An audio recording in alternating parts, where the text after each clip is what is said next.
Hello, everybody. Welcome to another Cello Bello Cello Chat. My name is Tony Rymer, and I'm here in Berlin, Germany. And I'm looking forward to talking cello stuff, answering questions, talking about your issues or your passions or whatever you're working on at the moment. So as we wait for the first questions to come in, maybe I'll tune up my cello and get ready.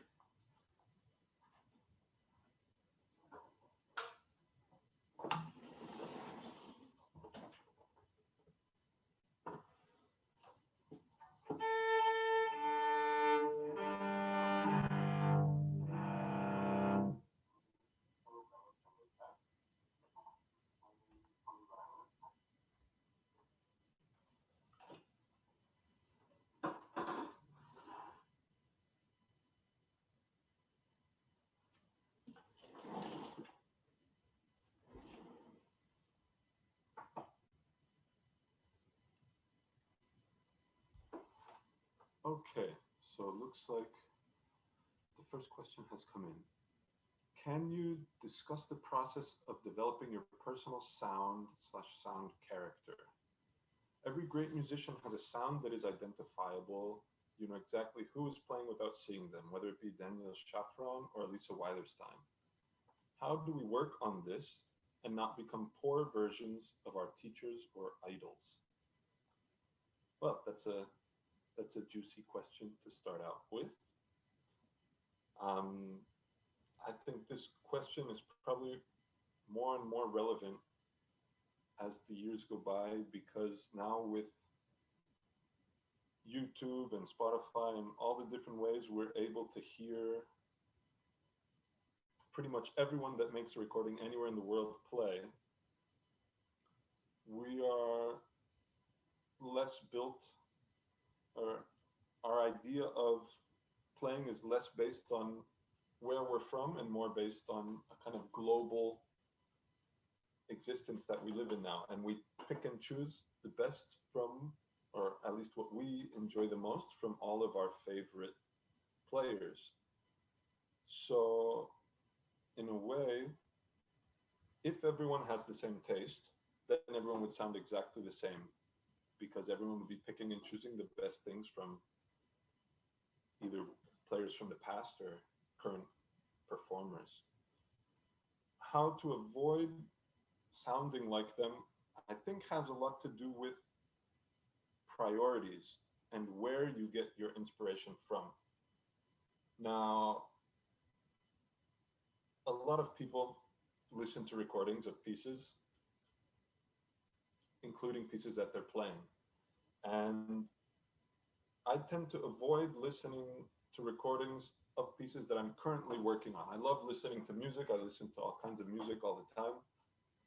But I, for a rule, for the last few years, have avoided listening to the pieces I was currently playing, because I wanted all of my information to come directly from the composer and from the score, rather than from other people's interpretations of that primary source. I think it's probably quite easy to enter into the sound worlds of your favorite performers.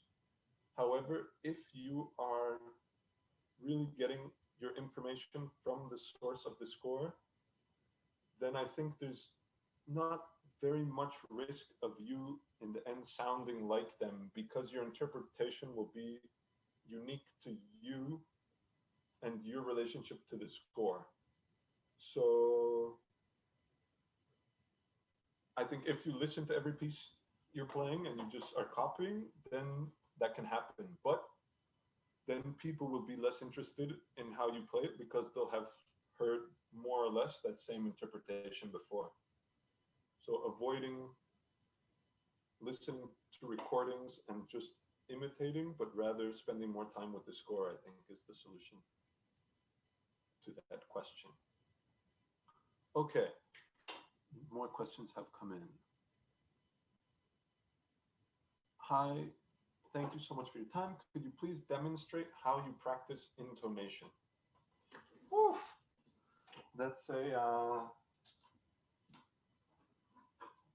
a good question and a lifelong issue, and something that we will never overcome.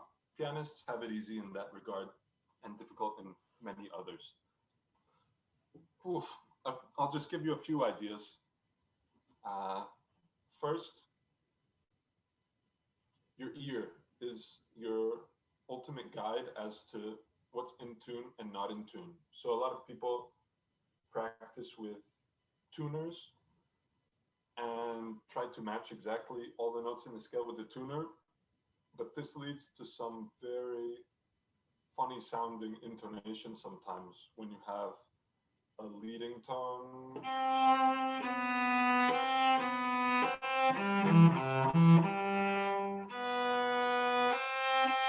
that's too low. Then the tuner will tell you that it's right, but hopefully your ear will tell you that it's wrong.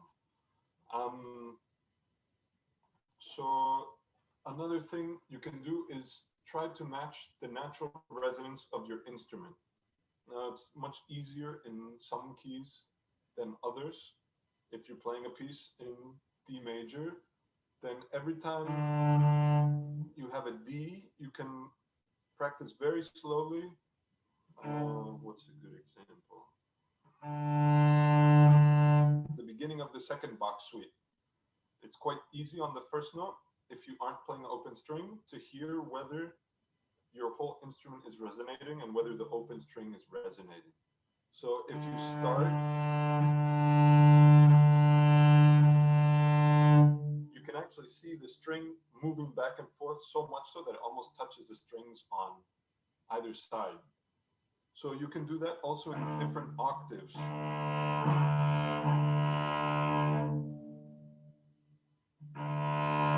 If you're really centered on the note, then you should be able to hear that all of a sudden the instrument kind of warms and starts to wobble. So I don't know if you can hear this with this microphone I have and over Zoom, but when you're a little bit out of tune, it should sound a little more dead. And then if you just slide your finger, we're talking millimeters or in micrometers, or I don't know what the smallest measurement is, but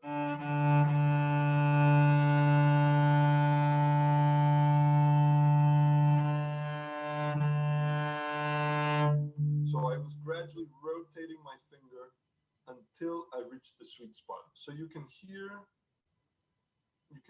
kind of once you've arrived at what your instrument thinks is in tune. Now, that's not always going to be in tune with other people you're playing with, or maybe your instrument goes out of tune.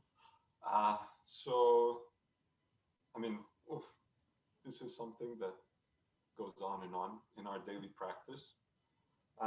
Another thing you can do is practice playing with a drone of your own open strings. So if you play the D and G strings at the same time, you'll have your perfect fifth, which will be in tune. And then you can search for that A until you have a perfect fourth. So it's easier to hear when a perfect fourth is in tune than a third. There's a little more leeway based on what you want to hear.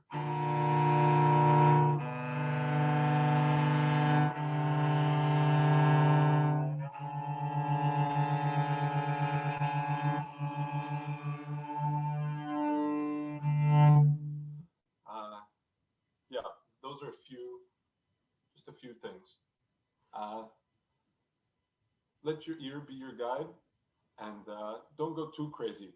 Just practice, I don't know, depending on your age and how many hours you're practicing a day.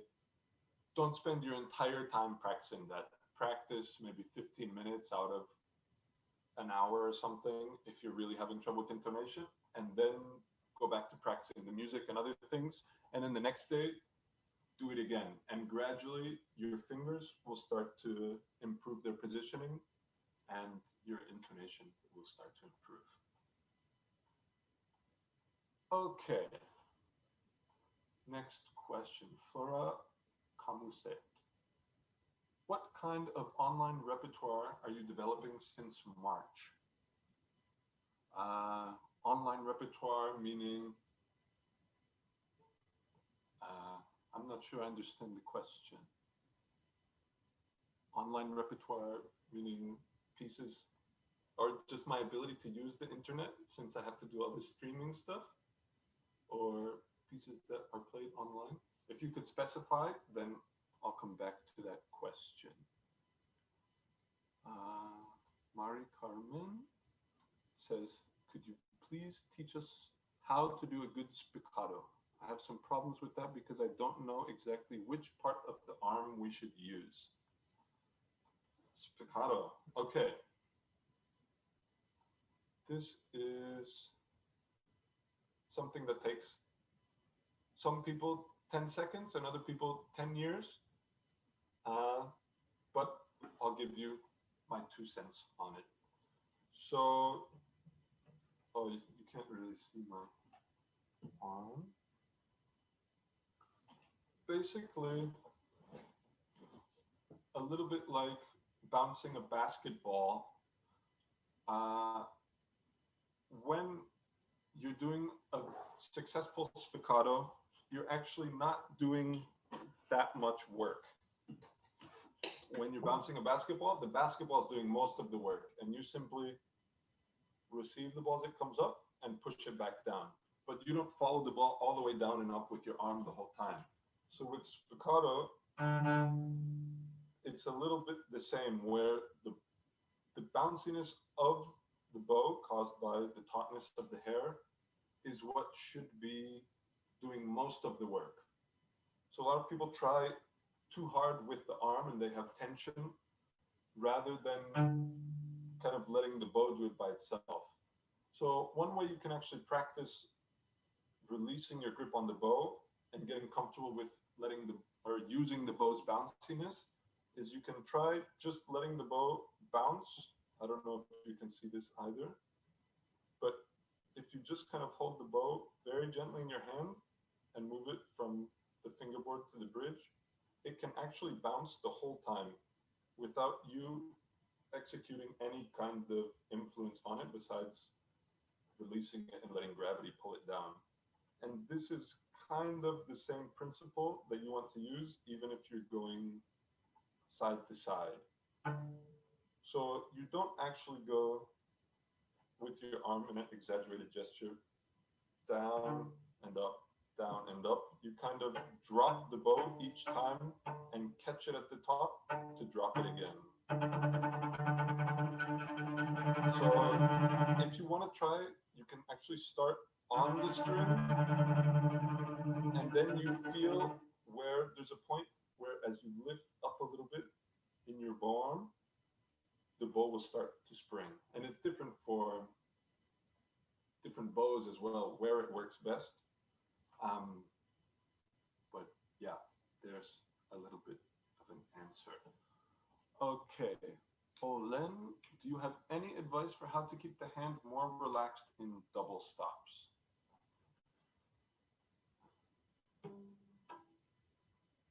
If we use the same technique in a double stop that we use with a normal note, then it shouldn't have so much more tension.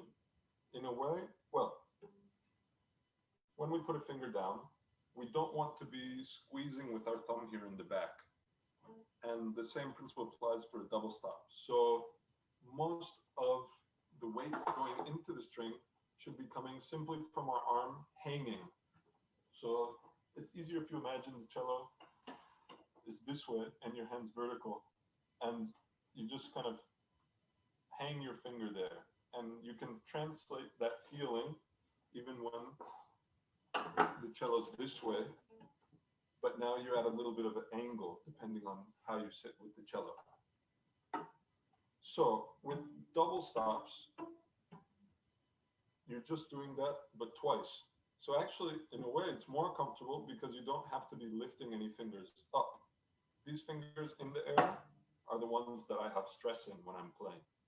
And then if I have them, two of them down for double stop, I've got two hanging just above the string, and then two resting deep into the string, just with the weight of my arm.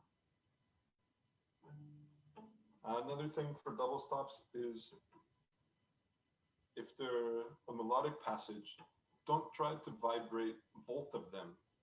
Just, you only need to vibrate one of the notes or concentrate on vibrating one of the fingers, and the other one will match the same kind of sound if you have the appropriate technique for the vibrato that vibrates the whole hand rather than just the finger. Violinists do finger vibrato, but that hasn't been invented for the cello yet, as far as I know. Okay, hello. I would like to know how you work Piatti's Caprice number 1. Do you change strings with your wrist or with your whole arm? Okay, so this is the famous first Piatti Caprice, which is a study in string crossing. And the whole Caprice is this rhythm and this pattern. Now, this Caprice is great because you can work on many, many different bow techniques with it. And to be honest, I've practiced it so much with different bowings that I almost don't even remember the original. I know it's separate bowings, but I think it says something either at the tip or at the frog. I don't remember. But regardless, depending on where you are in the bow, or where you are in the bow dictates what technique you use. So when we're at the frog, it's much easier to manipulate the bow just with the fingers. So if you're practicing this Caprice at the frog with separate bows,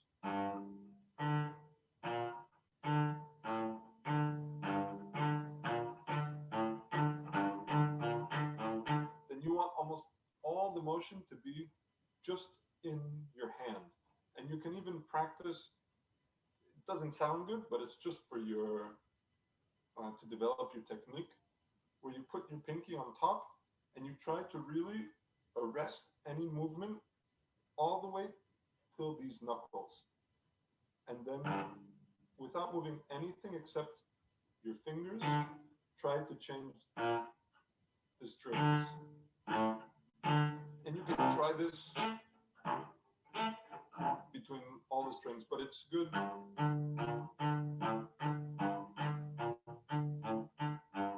practice to keep a supple and flexible hand.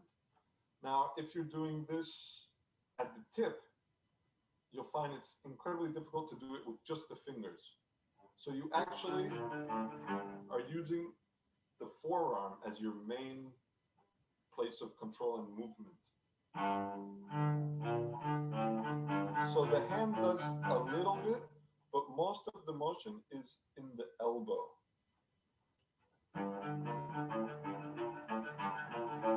And as you gradually move in or out, then the motion that you need changes.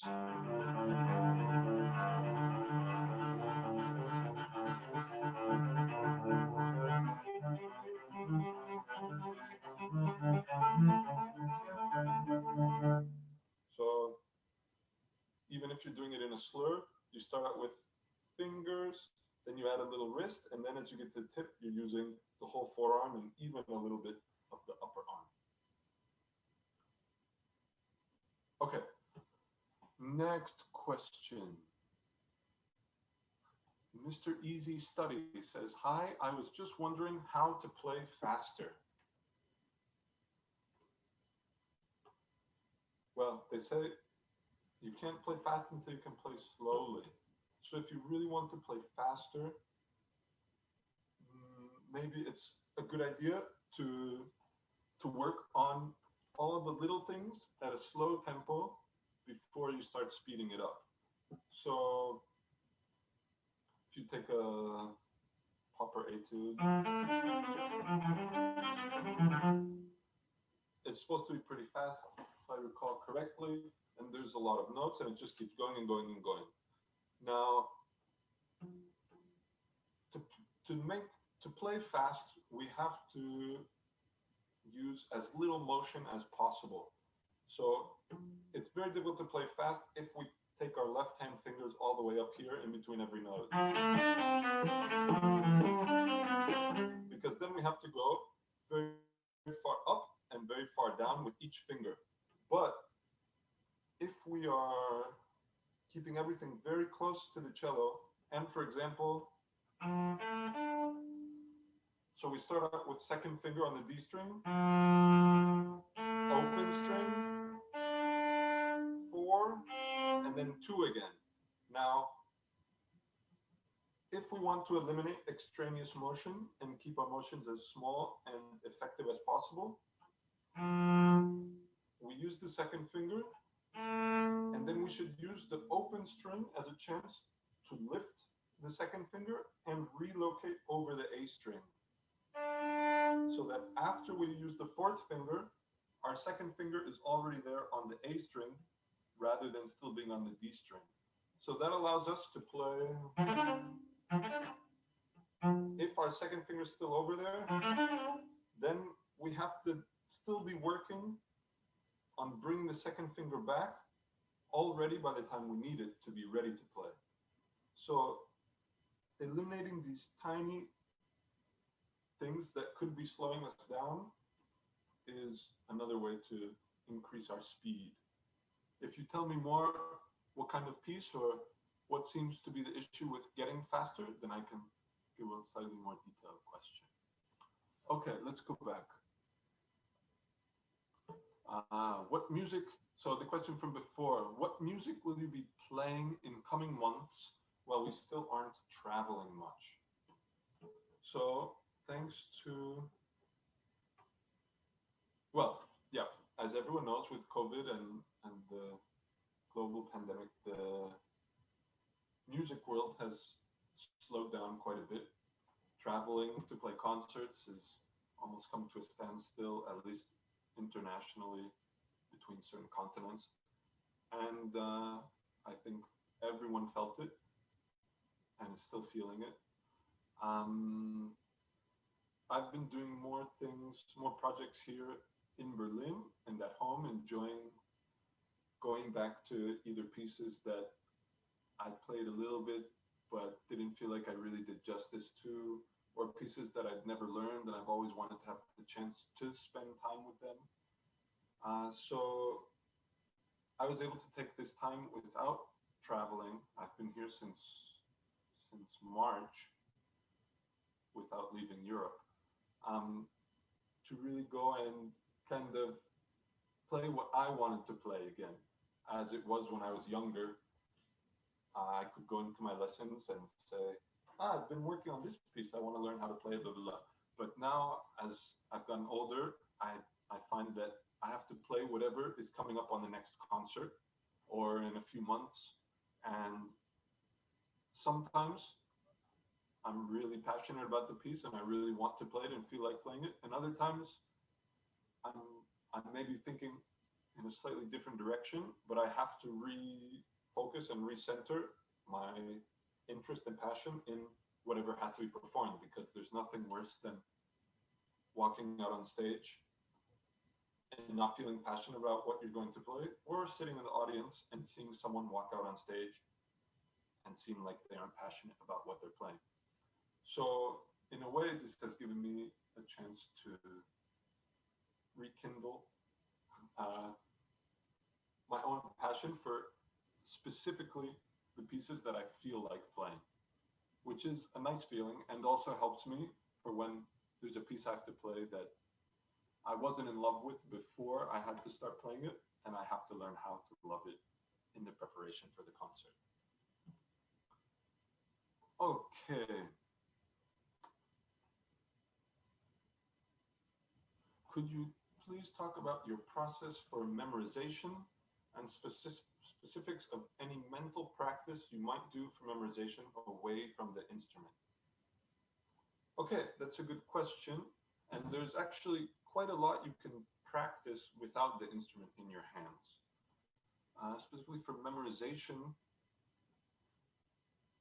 So as far as I understand, there's two types of memorization. There's muscle memory, which is you practice something so much that your hands, your body just can do it almost on autopilot without you being engaged at all here or here. And then there's another saying in English, to know something by heart, which I think is quite interesting because it implies that you know it so well that it's not anymore in your brain, it's here where you feel it in your heart. And I think ideally a combination of the two, at least for us as cellists, is good. When you're doing mental practice away from the instrument, I mean, one easy thing you can do is just try to sing the piece, either out loud or in your head. And if you lose your place or get stuck, then you know that that's a weakness in your memory of the piece, and that's a place where you need to look at and say, I mean, it could be, I don't know, Bach suites are notoriously difficult to memorize sometimes. Sometimes in the first half, there's a similar pattern to something that happens in the second half, but they both go different ways harmonically. So sometimes it's helpful, if you sang it, you get off, to look at exactly why you got off. And if it's one of those cases of a place in the Bach suites where it happens twice and goes different ways, then maybe you need to tell yourself, even when you're playing it, this is the first time it goes to A, or whatever is appropriate for you. Maybe you need to remember, oh, this time third finger on the D string rather than on the G string. And then also make sure you do that for the second time it happens, so that when you get there, before you have it by heart, you can use your brain to help your hands know which way to go. Memorization can also be helped by looking at the structure of a piece. If you know very well where you are in the large-scale structure of a piece, then that can often be helpful for not getting lost when playing it. If you're playing a big concerto, in the basic structure, there's 3 movements. You probably won't get confused as to which movement you're in. But within the movements, if you remember that in the exposition, the theme happens one way, and in the development, it goes another way when it's changing through harmonies, and in the recap, it goes a third way, then sometimes just thinking while you're playing exposition, and you know to execute that certain path, and then the equivalent for the rest of the piece. Singing, but sing in the shower, sing through the whole piece, and wherever you get off, make a mental note or sing through with the score without looking and just mark when you get off, and then those will be your trouble spots. Okay, next question. Do you have advice to study Haydn D first movement? Oof. That is one of the more difficult pieces that we have to play. And it's made even more difficult by the fact that it doesn't really sound that difficult to people who haven't attempted already to play it. So we're doing all kinds of jumps and difficult things, and the audience only thinks, oh, it sounds good. And then we miss something, they think, oh, they missed it. But they don't realize how hard it really is. So, advice to study Haydn D.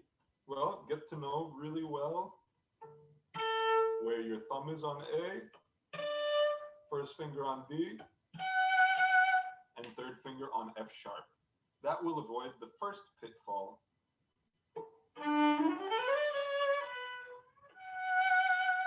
which is always that note. And if that note goes bad, well, let's just say you don't want to miss that note when you have to play through that movement. Other advice. one of my, well, when it's very difficult technically, be very musical is a rule that has helped many musicians over many years. So make sure that you don't get too overly caught up in the technical difficulties of it, but you remember that they're all for the purpose of playing what is actually a very beautiful and fun piece. So practice the difficult things, the shifts, the jumps, but don't forget to practice the character and the phrasing and all the things that you would do maybe instinctually if it were an easier piece, but because it's so difficult technically, it's easy to get too focused on it and forget the other things. And good luck. Okay. Do you have any advice to improve the sound in chords from PRD 12? There are 3 strings together. Because of the pressure, my sound doesn't resound so much. Thank you. Okay, so making chords, especially if you're playing 3 strings at the same time, sound good, depend on a couple factors. First, and this is applicable to all sound production, you don't want to squeeze or force or be tense. You want to always be relaxed in your approach to the bow on the string. So if you want to play all 3 at once, it's easy to push really hard and kind of squawk it out. So what's important is that it might be easier if you come a little way away from the bridge even, so that with less weight, you can still apply the hair to all 3 strings. And think about your follow through as well, not just the attack. If the attack's gentle, you can still harden the sound by the way you end with the bow on the string. PRD 12, that's the one with the harmonics, no?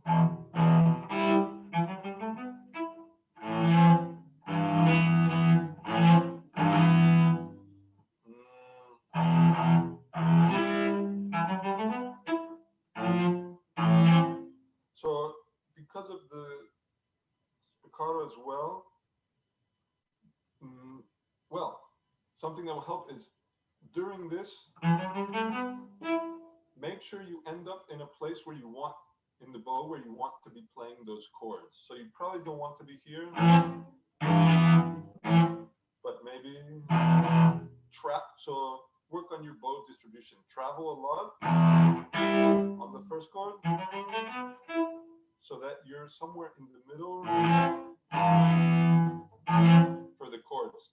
And maybe play around with how you break them. You don't necessarily have to play them all 3 strings at the same time.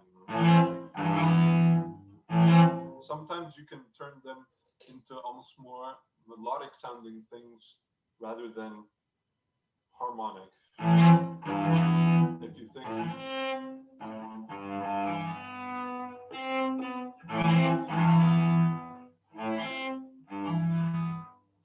so, yeah, that's a couple ideas.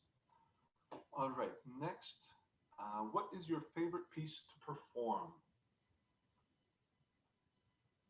I'm not sure I can give a specific answer, but there's some pieces that I love playing almost without exception.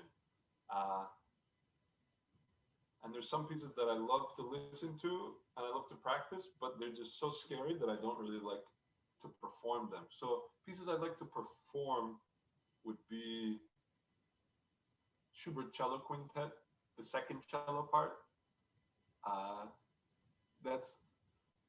Or a lot of chamber music I really love playing because in a way it's much lower pressure than, for example, playing Haydn D, because your part is just as important musically when you're playing the bass line in a quartet or piano trio, any sort of these combinations. And you can bring so much musically, and there's very little risk involved technically compared to playing hide and deep. So a lot of my favorite pieces are probably chamber music, though I do really enjoy performing Dvorak Cello Concerto, as it's just one of my favorite pieces, and I've played it a lot, and each time the journey of playing it is just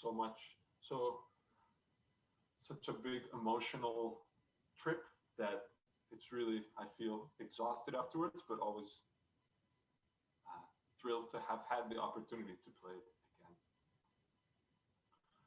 Okay, can you speak on the process of adjusting to different tuning pitches when traveling to different countries and playing with different ensembles? So this is something where there's two types of people in the world. There's the type of people with perfect pitch and people without perfect pitch. And my sister has perfect pitch, and this drives her absolutely bonkers. And I don't have perfect pitch, and therefore, the most it bothers me is that I feel a really big difference in the tension of the strings on the cello. So here in Berlin, 443 is kind of the default tuning, and in the US, often it's 440 or 441. And when I go from here to there, I often play a few days before I go lowering the pitch. And it's funny, I think different things work better or worse depending on how you're tuned. So, and on the instruments as well. So I had a cello that, for some reason, really enjoyed playing Bach at the higher tension of 443.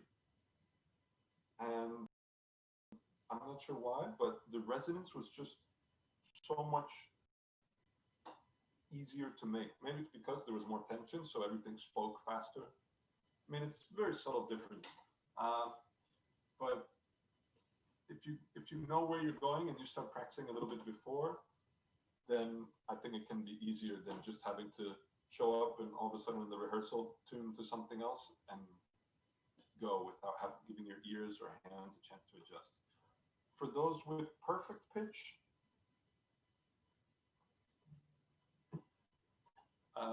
I don't know. I don't know what to do. I don't know what to say. My sister says everything sounds wrong for weeks after going to a different place where they tune differently. And I don't know how she solves it. So I hope you don't have perfect pitch. Okay.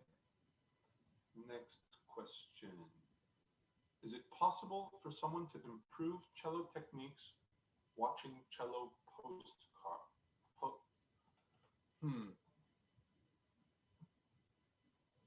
I'm not sure I understand this question. Watching cello videos? Watching cello postcard is what I'm seeing, but I imagine that's a typo. So maybe if you can rephrase the question or write again, then I can answer that. Okay, have I missed any questions? I did miss one.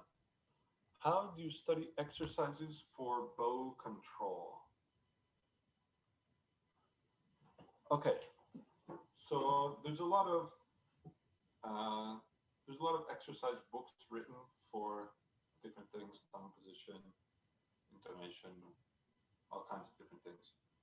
For bow control, actually this Piatti that we were talking about earlier, Piatti Caprice number 1, that's a very good exercise in string crossings. And if you practice that every day, 5 minutes, and you're really focusing on being flexible in the fingers, practicing at the frog. And you can do different patterns as well.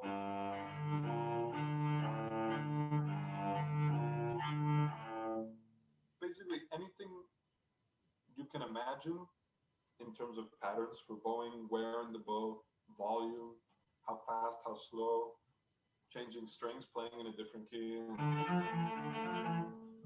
These can all be helpful for bow control. Another book that I used was Otakar Sevcik's.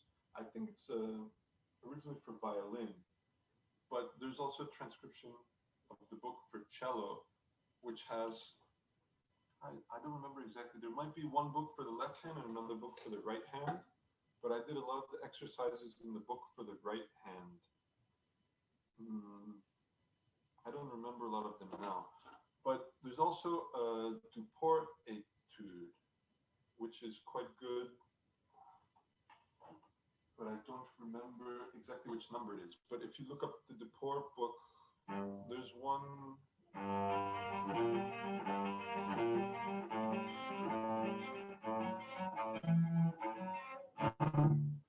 that is again like the Piatti, the same pattern for the entire etude, but it allows you the opportunity to practice many different patterns to work on what it is you think you need to do to work on your bow control. So that's for kind of subtle finger, hand, forearm, shoulder, arm motion to work on that. For maybe slow bows or sound quality, there's other kinds of exercises you can do.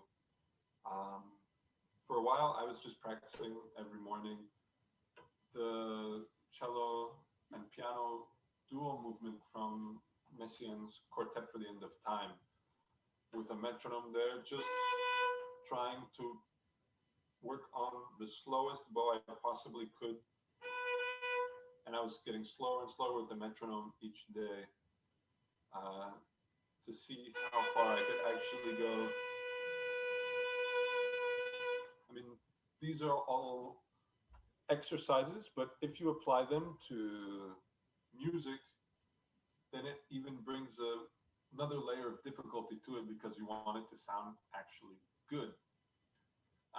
But just practicing long tones where you sit at the cello, put the bow on any string, and try to play as slow a bow as you can without the sound breaking or cracking. So if you just spend a few minutes doing that each day pick a different string. You could even put a metronome if you want to be able to compare, like say, okay, yesterday I was able to do 16 beats at 60 on the G string, but I'm not so good on the A string, so I'm going to practice that. And you literally just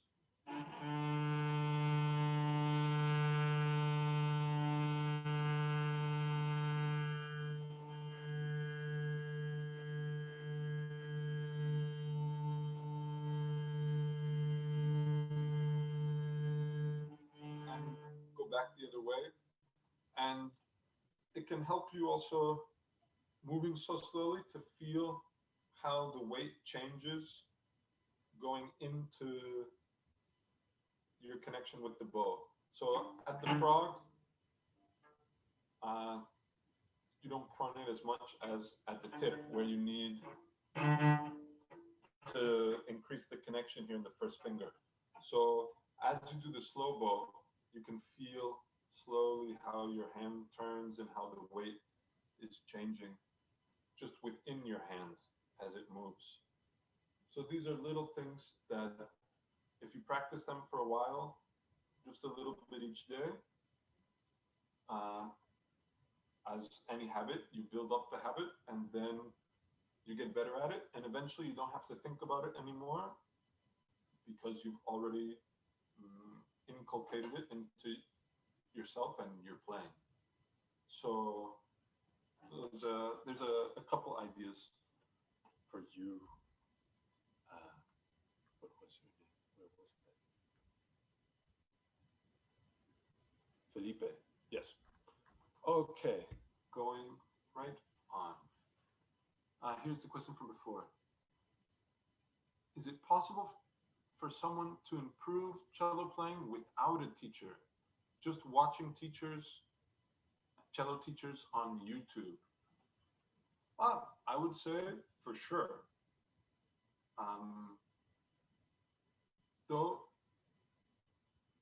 well, there have been notable exceptions to the tradition of instrumentalists studying music with a private teacher. They say Sviatoslav Richter never took piano lessons and learned all by himself. Whether that's true or not, who am I to say? In today's age, you have access to so much content about playing. I would say you can probably learn a great amount from that. The downsides may be that you don't have someone who's giving you specific feedback to what you need. And a lot of these things are quite personal. Someone might have trouble with vibrato, but the issues might be very different from the person you see in the lesson struggling with vibrato or any aspect of playing. So I think if you're able to really self-analyze your own playing and recognize what issues you're having, probably up to a certain level of beginner players, it might be okay. And then past a certain level, it's probably not ideal. And then after a certain level again, probably it's okay again. But maybe you could try a combination, if possible, Glagley, Marquez de Araujo, of find a teacher maybe who you can play for occasionally, just so that you know that someone's watching you and can give you tips on anything you might be having trouble with. Okay, let's see. Amanda Odell. Hi there. Do you have tips for maintaining a relaxed posture while playing, and in particular for relaxing during a performance without interruption? Okay, so being relaxed is a big issue that all of us go through because we love the cello, we like playing it, we want to do it better, we practice hard, and hard work has been driven into our skulls as being the way to get good results. But in a way, you want to practice hard, but hard work is kind of a negative if it turns into physical hard work. Playing the cello should actually be rather easy. And we tend to be trying really hard, and that makes us activate our muscles. But in a way, the more relaxed you are, the better it is. So to maintain a relaxed posture while playing, this is something, again, that you can do in your practicing, and it will help you in your performing as well, especially if you have a performance without interruption, as you said. So when you're playing scales or something, a basic exercise, or even long tones, you can try doing some breathing exercises while playing them. So maybe if you have a metronome on, do 8 clicks inhale and 8 clicks exhale, and do that for a few minutes each day. And then you could also try, as you're playing scales, thinking about where you tend to have tension. So if you know your left shoulder tends to go up, then practice the scale, and every 8 notes, think left shoulder relax, and make sure it's down and relaxed. And if you do this just a little bit in your practicing, you'll start to incorporate it into your habits as a player, and then you will be less tense. In performance without interruption, that also can involve stamina, but I think with the exception of a few really marathon type pieces, if we've practiced enough to be able to play the piece on stage, then we probably have enough stamina to be able to play it. And it's probably more performance anxiety tension that interferes with us being able to do it, rather than what did I just say? Rather than actually not having enough stamina.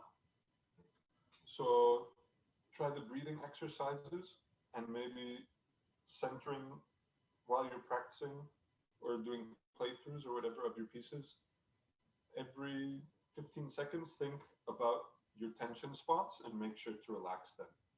And eventually they'll get more used to being relaxed than tense, and you'll have changed the habit. Okay, can you discuss the technical aspects of playing with intensity and focus?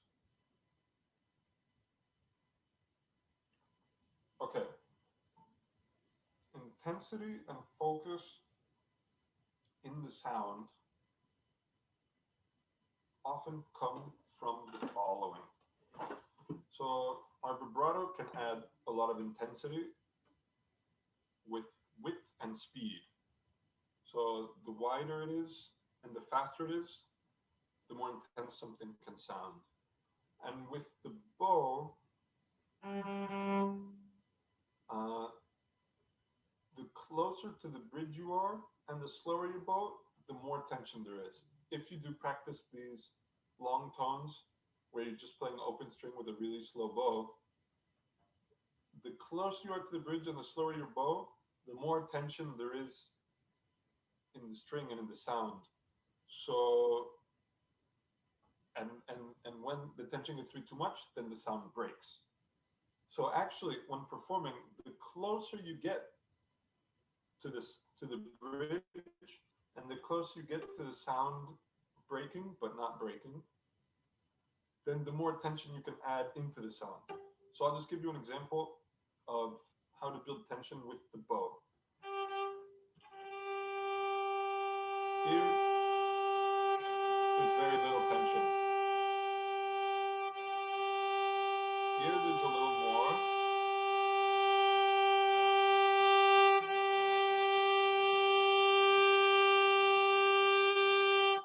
And that's kind of the maximum. Oh, I don't know if you can see, but I'm almost right on top of the bridge, and I was moving the bow as slowly as I could before the sound would break. And this kind of, if you have a suspension or paggiatura or something,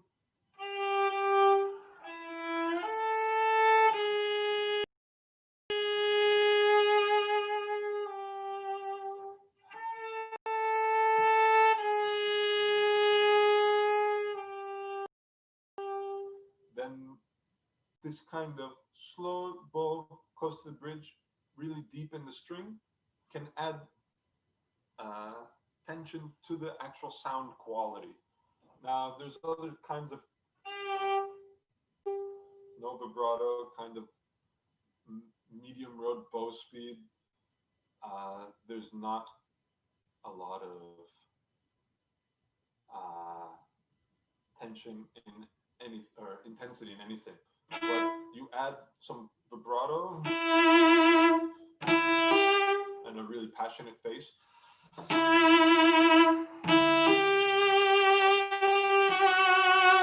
I'm just kidding about the face, huh? Don't try to make the music with your body. Make it with the sound and let your body do what it will. There's some people that have a tendency to try to make all the expression with their face, and if you close your eyes and just listen, you don't actually hear a lot going on. So don't fall into that trap. The vibrato and close to the bridge and slow bow adds intensity. And the opposite can also add calmness.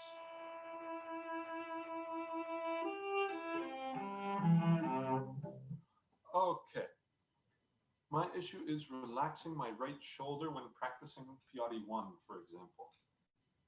Okay. Yeah, these kind of repetitive rhythm etudes can often lead to some discomfort, some physical discomfort.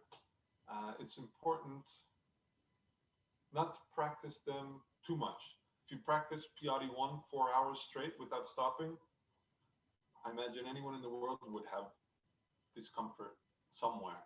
So it's important to take short breaks when practicing. Practice 25 minutes, take a couple minute break, keep going. But don't overdo it. And if you feel pain, then you've probably done too much and you should stop for a bit. Pain is always a sign that something's wrong. So if relaxing your shoulder when practicing Piatti 1,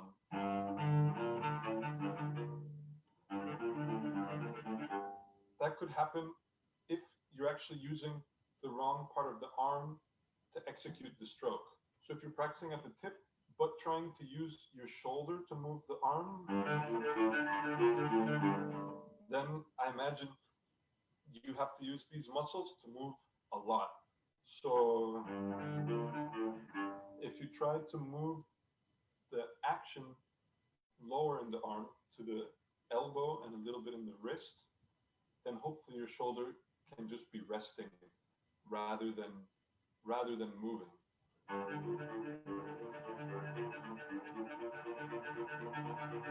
So actually, the most tiring part of this is simply holding my arm out like that, which if you try this for a few minutes, you realize how heavy our arms are, and it's actually quite tiring. So in a way, having the bow on the string helps us because we can release some of the weight into the string rather than having to hold it up in the air. So if your shoulder is getting tight when playing Piatti 1, try to use the physics of it, of the bow and the string to help you. When you go to the frog, it's a great time to release all the muscles here because your whole arm can pretty much rest on the string. At the tip, you need to be holding up your arm a little bit. So you actually use more muscles when you're at the tip of the bow, which will make you more tired. But if you are activating the muscles at the tip and you're still activating them when you get to the frog, then they never get a chance to rest. So make sure as you go in, you're dropping the shoulder and relaxing into the string. Even in soft stuff, you can play a lot of the weight into the string rather than pulling up into the air. Okay, we're running low on time, but let's see. Question from Paul Katz.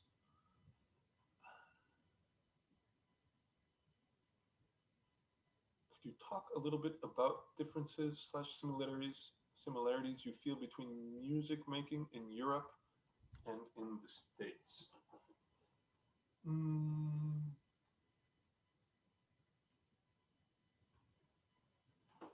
Well, there's a dangerous way to answer this question and a safe way, and I'm going to aim for somewhat in between. I think the main difference in the end is cultural, even though our cultures nowadays in the West are so similar, or are much more similar than they were in the past due to modern life. I think there's still some kind of basic differences in the societies here compared, or at least in Germany. I won't speak for all of Europe as I don't know all the countries or languages or cultures, but I think there's a certain how do you say an ambition, or in US culture there tends to be more focus on winners and losers, and society is kind of based on that. Everyone strives for the American dream, and no one's ever poor. There's just embarrassed millionaires who are going through a rough time. And this kind of seeps in a little bit to the music making, where I feel like everyone is on the cusp of having a bad concert and then not getting more calls, and the rent's so expensive in the big cities that then they're not going to be able to pay the rent. So everyone is kind of on a tightrope all the time, because if you don't have all the concerts, then you can't pay the health insurance and the rent and all these expenses that are there without so much social net or safety net underneath. So I think, I mean, this is also just my opinion and it's probably quite subtle, but I think because of this winner-loser culture and the kind of risk of not making it, there's slightly more emphasis on perfection and success in the US, which in the end leads to more stressful music making and musical interactions. And I feel like in Germany, a little bit of a more relaxed approach is there as a result of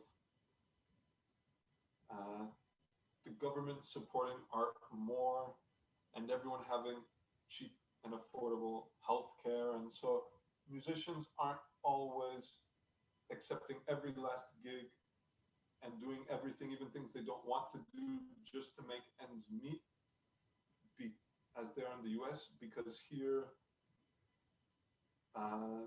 they're more supported, and so they're more free to be creative and play how they feel rather than playing how they think people want them to play because they're trying to please people. Now, that's just my opinion, and I'm sure there are exceptions to that, but there you go. That's that could be turn into a very long conversation. Let's see, any last questions? What's your advice for increasing tempo and endurance in pieces like Pauper Etude No. 6, Elfintons, or Pezzo Capriccioso? Okay, so these are a little bit the same kind of thing, where all these pieces are pieces where you actually do need to build endurance. I know I said before that a lot of them, it's more about releasing tension. Elfintons, you have to build it up over time. So play it. A good test for Elfintons, when you know you're ready to perform it, is when you can play through it twice without stopping. And until you can do that, on stage, under pressure, when it's too hot, when you're thirsty, when whatever's going on, you'll know that your body's ready to do it. So that's a piece where maybe you're practicing it. You have to do a lot of stuff with the left hand anyway, but practice every day, starting at the beginning and getting through as far as you can before you get tired in your right hand or your stroke starts to go. And then each day, try to push it a little farther, and also always keep into account being relaxed and keeping your shoulder down. Notice what happens when you have to stop. Is it because your shoulder hurts? Is it because you're losing the stroke? Is your thumb tight here? So knowing where the issue is, that those things are often not stamina related, but tension related. So you'll know, there's something in my stroke where I have too much tension here in my thumb muscle, and that's why I can't play through the whole piece. So yeah, try to gradually build up and eliminate all tension. I think we have to stop. It's already 7:03 here in Germany. Sorry for the people to whose questions we couldn't get. Thank you to all the people who asked questions. There were some really great questions, and this was a lot of fun for me. I hope it was helpful for some of you guys, and I wish you all the best celloing. Thanks to Cello Bello, the Cello Bello team, and Paul Katz for making all this possible, and take care, everybody.